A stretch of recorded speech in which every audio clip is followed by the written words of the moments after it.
c'est Paul de Saltinvest. Dans cette vidéo, je vais vous faire une rapide présentation du module de TradeStation que j'utilise pour trader les options. Cette application s'appelle OptionStation Pro. Quand on ouvre OptionStation Pro, on arrive sur cette page. Je dois d'abord commencer par choisir l'action que je veux trader. Si je ne connais pas le code de l'action, je peux simplement entrer le nom de la société. Vous voyez que si je tape Micro, OptionStation Pro me propose plusieurs sociétés. Je n'ai plus qu'à choisir celle qui m'intéresse, Microsoft par exemple. En revanche, si je connais le code, il me suffit de le renseigner et de valider avec entrée. Maintenant que j'ai choisi une action, je vais pouvoir vous détailler les différentes zones visibles à l'écran. Tout en haut et à droite du symbole de l'action choisie, il y a toutes les informations qui concernent celle-ci, comme par exemple le dernier prix exécuté, son changement depuis la veille en pourcentage, le volume traité, etc. Toutes ces données sont modifiables en cliquant sur le bouton droit de la bannière de l'action. En cliquant sur Format Columns, je peux ainsi rajouter des données qui m'intéressent ou enlever celles qui ne m'intéressent pas. En dessous des données qui concernent le sous-jacent que je veux trader, se trouve ce qu'on appelle l'option chain. Il s'agit de la liste complète des options disponibles sur cette action.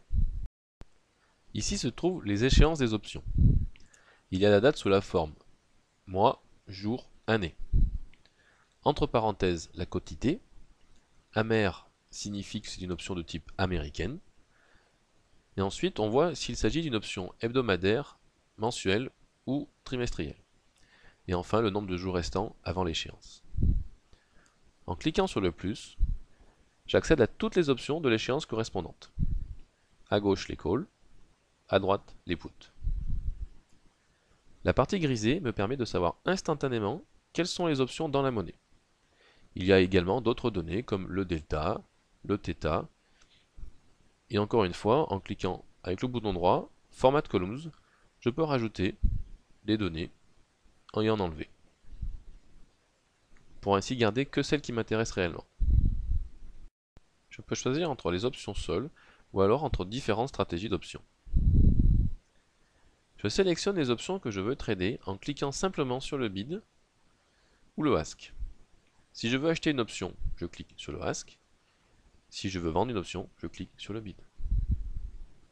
Notez que lorsque j'ai cliqué sur le bid ou le ask d'une option, elle est venue s'ajouter dans cette partie-ci de l'écran. C'est la partie position théorique. C'est ici que je vais préparer mes trades avant de les envoyer sur le marché. En cliquant sur l'onglet 2 des graphes, je peux voir à quoi correspond le profil des pertes et profits de mes trades. Avec les options, il n'est pas toujours évident de savoir quelle est notre espérance de gain ou notre risque. Avec ce graphique, je peux tout de suite voir en fonction du prix du sous-jacent et la durée des trades, quels sont mes gains et pertes probables. Je vais vous expliquer rapidement ce que vous avez sous les yeux, mais je vais commencer par simplifier puisqu'ici c'est une combinaison de deux options. Je vais donc en enlever une pour ne pas compliquer davantage. Voilà, maintenant il n'y a plus que l'achat d'un call. Si je le souhaite, je peux zoomer pour y voir plus clair. En horizontal, ce sont les cours théoriques du sous-jacent. En vertical, mes pertes et gains théoriques. En jaune, la seule chose dont je suis sûr, ce sont mes pertes et profits à l'échéance de mon call en fonction du prix du sous-jacent. Les différentes courbes vertes représentent mes pertes et profits selon trois différentes dates.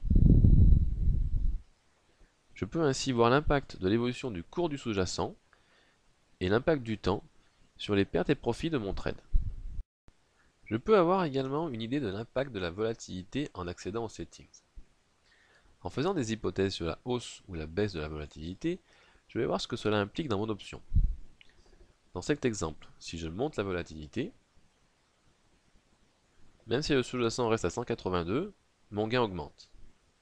En revanche, si je baisse la volatilité, avec un sous-jacent toujours à 182, cette fois-ci, mon gain diminue et se transforme en perte. Lorsque j'ai vérifié que la stratégie que j'ai choisie correspond parfaitement à mon scénario, je peux envoyer l'ordre sur le marché. Il suffit de cliquer sur les trois petits points et sur Trade. Après une dernière vérification, je clique sur Place Order et sur Yes. Dès que mon ordre est exécuté, il va apparaître dans cette partie de l'écran les positions réelles. Dans les positions réelles également, je peux contrôler l'impact du temps et de la volatilité sur mon trade. Cela me permet de pouvoir procéder éventuellement à un ajustement ou à une clôture du trade anticipé.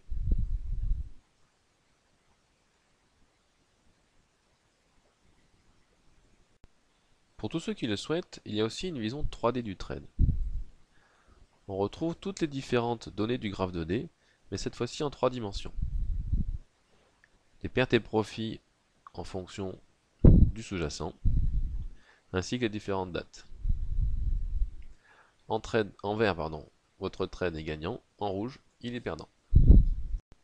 Voilà, c'était une rapide présentation d'Options Pro, qui est un outil indispensable pour toute personne désireuse de trader correctement les options.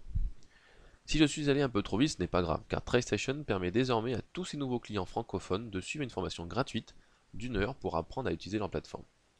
Cette formation en tête-à-tête sera effectuée par mes soins via webinaire et elle sera enregistrée. Vous pourrez ainsi la revoir si besoin. Si vous souhaitez avoir de plus amples explications sur TradeStation, ou si vous avez des questions sur les options, n'hésitez pas à me contacter directement par email à celtinvest@gmail.com ou par téléphone au 06 20 41 65 71. Et suivez-moi sur Facebook, vous pourrez ainsi avoir accès à mes trades, mes articles et mes vidéos. A bientôt!